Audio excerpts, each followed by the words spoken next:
সালামু আলাইকুম। প্রতিদিনের মতো আজকেও যাচ্ছি স্কুলে। তো প্রিয়কে সকালবেলা রেডি টেডি করে আর ওই যে প্রিয় ফ্রেঞ্চ ফ্রাই খেতে চেয়েছিল, তো আমি সকাল ভোর 5টা থেকে উঠেই এই ফ্রেঞ্চ ফ্রাইটা রেডি করেছি। আগের দিন রাতেই অবশ্য ফ্রেঞ্চ ফ্রাই সব কিছু রেডি করে ফ্রিজিং করে রেখেছিলাম। এরপরে সকালবেলা উঠে ভেজে টেজে ওর টিফিন বক্সটা ভরে ওকে আজকে ফ্রেঞ্চ ফ্রাই করে দিয়েছি। ও মজা করে খাবে ফ্রেন্ডদের নিয়ে।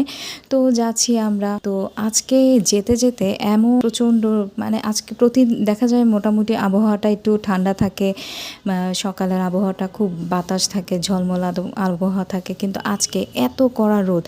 এই কড়া রোদের মধ্যে মনে হচ্ছে যে এই সকালবেলাই এত রোদ। তো 10টা-11টার দিকে যখন আমরা মারা যখন বাচ্চাদের জন্য ওয়েট করব যে কখন আসবে বাচ্চা, তখন হয়তো আমরা মারা যারা নাকি একটু মেকআপ চেকআপ করে একটু সাজুগুজু করে যাই, তারা হয়তো তাদের মেকআপটা গলতে গলতে কাদা কাদা হয়ে যাবে।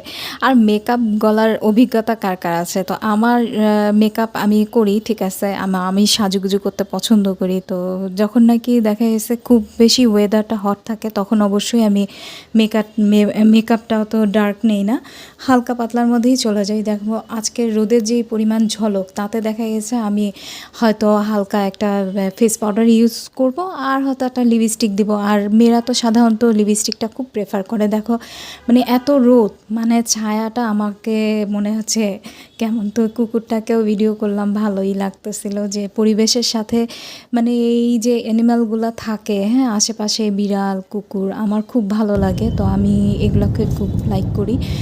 চলে আসলাম, এসে দেখি আমার ফোনের নেটওয়ার্ক অন হতে দেখলাম যে আমাদের মেসেজ এসেছে প্যারেন্টস মিটিং হচ্ছে স্যাটারডেতে হচ্ছে স্কুলের প্যারেন্টস মিটিং, সেটাতে অ্যাটেন্ড করতে হবে। আর এদিকে আম্মু তো দেখি আলু চপ রেডি করার জন্য আলু সেদ্ধ করে রেখেছি, এগুলোকে ম্যাশ করে নিলাম। আর এদিকে পাবদা মাছ রান্না হবে আজকে দুপুরের জন্য। তো আগে থেকেই দেখা গেছে তারপরে মশলাটা কষায় এর মধ্যে আলু দিয়ে বেগুন দিয়ে হয়তো মাছটা রান্না করা হবে। তো বিকেলে নাস্তার জন্য ফ্রোজেন করা আলুর চপ, যেটা তোমাদের সকালবেলাই বলেছিলাম যে ফ্রোজেন করে রাখবো, তো ওই চপগুলো আর হচ্ছে হোমমেড সিঙ্গারা, তো এগুলো ভেজে নিয়ে আমাদের বিকালের নাস্তাটা রেডি করে নিচ্ছি।